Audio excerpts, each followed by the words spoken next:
guys, welcome to Mega Coaster Review. Today I'm going to be talking about Lightning Rod, the wooden coaster located at Dollywood. And this is an amazing RMC. It's my only RMC I've ridden, but I think that's a pretty good first RMC in my opinion.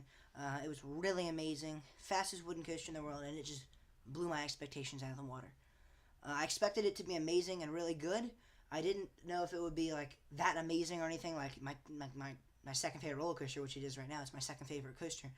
I thought maybe definitely top 5, but I didn't think number 2. And it's beaten Maverick, it's beaten Leviathan, it's beaten all these coasters to get to where it is. And if it wasn't for Fury, it would be my number 1 favorite coaster. So that's saying a lot, in my opinion. That is a pretty big deal.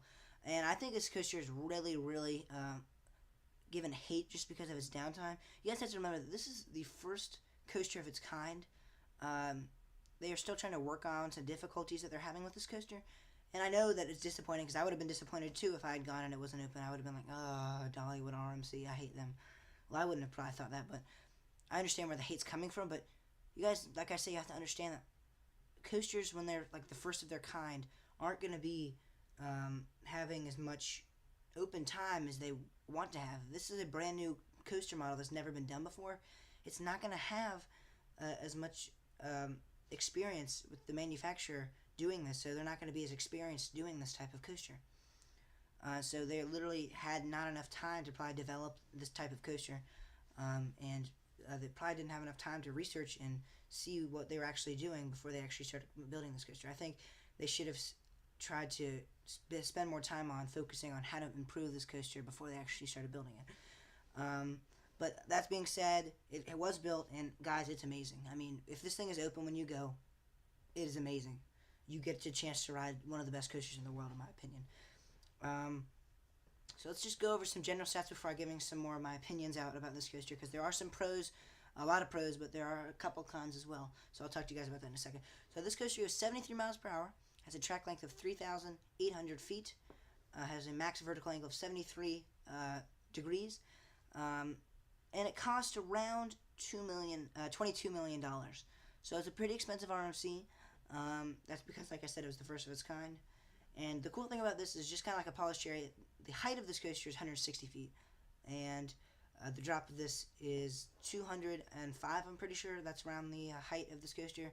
I don't think Dolly was ever released an exact height for it, the drop, but I think it's around 205 feet. And I think, like I said, it's like a polished cherry to Busch Gardens, where it kind of drops into that terrain area, so it kind of gives it a different height because of the terrain that it drops into. So that reminds me of polished cherry, kind of. But this coaster, like I said, is truly terrific. It is the best wooden coaster I've ever been on, and I think it'll stay that way for a while. I will be riding El Toro next year, so we'll have that coaster clash as well, so that'll be a good coaster clash. But for now, this coaster, I think, will be one of the best wooden coasters in the world, and it truly is. It was just amazing, and it definitely doesn't deserve some of the hate it gets just because it's not open. And I understand, like I said, I understand the hate's coming from, but it just, once you've ridden this coaster, you kind of feel like, why did I give that much hate? This definitely deserves the place it gets in the Golden Ticket Awards. I think it actually deserves a higher place in the Golden Ticket Awards. And so, yeah, let's get off that topic because we've had that discussion. So now let's move on to the layout of this coaster. And this coaster goes so fast. You feel you're going so fast. I didn't even have a time, like the first couple times I rode this, to check out the layout. I'm still kind of like, what's the layout of this coaster? Because you're going so fast. But I understand the layout. So you get up that first lift hill. You hit around 40 miles per hour when you're climbing up that lift hill, which is really awesome. I love that launch up the lift hill. It's amazing. You go over the 2 like bunny ejector hair time hills before actually going down the first drop, and the drop is really awesome. I expected it to be an average drop, like, you know, I thought like the main thing is on this are the wave turns and the quadruple down and all that, but the drop is actually really good on this coaster. It is fantastic. I really like it, and it's really awesome. Then you hit some wave turns and airtime hills. These wave turns are really good, and so is the airtime. You get some really good airtime on these airtime hills. It's really an awesome coaster. The wave turns are amazing. That's unlike anything I've ever experienced on a roller coaster. It's just really awesome. And then you go through the quadruple down, which I have to say is the most intense part of, almost probably one of the most intense parts of a roller coaster I've ever been on. you are literally feel like you're gonna come out of your seat. It is so intense. You are like, oh my gosh, guys, it's amazing. It is like an experience that you have to ride this roller coaster to ever feel in your entire life. Like, there's some really good roller coasters with like airtime, but I think this is probably one of the best airtime coasters ever with the airtime that it gets on that ejector hills on the quadruple down. You feel like you are going to come out. It's so forceful that you feel like the restraints can't even protect you. That's how good this airtime is. It's just unbelievable. And then you go through the non-inverting half loop, and then you hit the brake run. And the non-inverting half loop is really, really good. It's not like that amazing. It's kind of like a helix kind of to me. I know it's not. It's kind of different, but it kind of feels like a helix on some coasters. And it just ends the ride on a good note. I think it's really awesome ending because you're going so fast, and then all of a sudden you're just like, whoa, there we go.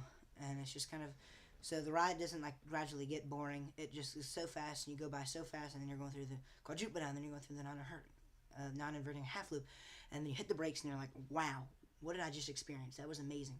So overall, this layout is amazing. Only thing I wish is that they had put it in a more place where people can see it. Because all you can see on this ride is the ejector airtime, the quadruple down, the half loop, and the actual hill. But you actually can't see the drop. You can't see the wave turns. You can't see the airtime mills going on. And that's kind of like back in the train area, so you can't really see anything. And I would have liked it. So for me, guys, I know I'm going to say this in a lot of coaster reviews. I like coasters that are open to the public. And what I mean by that is people can walk underneath it. People can stand right next to it and go, oh my gosh, look, there's the coaster. I really think that the general public, like me, for me, I don't care that much. Like, I'll ride the coaster a million times just to like get a feel for it. But I think the general public, I love like for them to see like what's going on the ride. I love for people to be like, oh look, there's going by. I really think that's a really cool experience that I think a lot of parks should do. Like have the ride elements actually going over the pathways, and I really think that is needed when a good roller coaster. And so I wish they'd put it in a more open area because some coasters are back in the distance, but you can still kind of see what's going on. But this coaster, you can't see anything other than the lift hill and the part of the quadruple down and the non-inverting half loop. So that's what my opinion on the layout. I think it's a really good layout, but like I said, for a lot of coasters, I just think it could have been placed in a different area or in a different direction to make it more open to the public. So that's about it for this review. I'm going to give this coaster a 9.5 out of 10. And why I'm not giving it a full 10 is because, like I said, I like it to be more open to the public. And also, I know I'm going to say this for probably a couple of reasons. The front row in this coaster is amazing. It's butter smooth. It's great airtime. It's amazing. The back row, though, is kind of rough. I know it's shocking because RMCs are supposed to be butter smooth. I know a lot of people have also said that, though, said it's kind of rough in the back as well. But it is rough kind of in the back. In the back, it's way more intense, I think. And I can deal with the roughness. I would ride it in the back row 50 million times if I could. I don't really care that much. I'm just saying that I don't think I could give it a perfect 10 out of 10 knowing that it's kind of rough in the back row. And that doesn't give it the perfect ride that I think a 10 out of 10 deserves. For me, I think a 10 out of 10 deserves a butter smooth roller coaster. Every seat, every row, every place on this ride. And I can't give it a perfect score because the back row is a little rough. Nothing like Grizzly at King's Dominion or anything like that. It's nothing like an old wooden coaster gives you like in the back row. It's nothing like that, but it is still a little rough in the back just because I don't know I don't know why it's so rough in the back row. I don't know the exact reasoning. I just know that it is a little rough. You're kind of shaking the ride. But, I deal with it. I could ride this ride 50 million, like I said, 50 million times in the back row, and I'd be fine with it. But I just can't give it a perfect 10 out of 10 knowing that that's part of the ride experience that you're going to see. And so I want to give the most honest reviews I can possible. So this coaster is very close to perfect. Like I said, it's a 9.5. But I love this coaster. It's nothing. And a lot of times you guys are going to see that coasters that I review are going to get higher and lower scores that I place them. In my opinion, this coaster is perfect. But I know that me reviewing it for you guys so you guys can hear about this ride, I can't give it a 10 out of 10 because I know you guys might ride it and say, well, he gave it a 10 out of 10, but I think it's only 9.5 because it was kind of rough in the back. So in my opinion, this coaster is perfect. In my opinion, a lot of coasters are perfect. But I just want to give the most honest reviews I can possible and the most unbiased reviews I can possible. Because if I was biased about all these, there would be a lot of reviews that you guys are like, whoa, how is that getting 10 out of 10 and all that stuff. So I don't want to do that. I want to be as most honest as I can. So when you guys think thrills, when you guys think thrills, think Mega Coaster Review, and I'll see you guys very, very soon.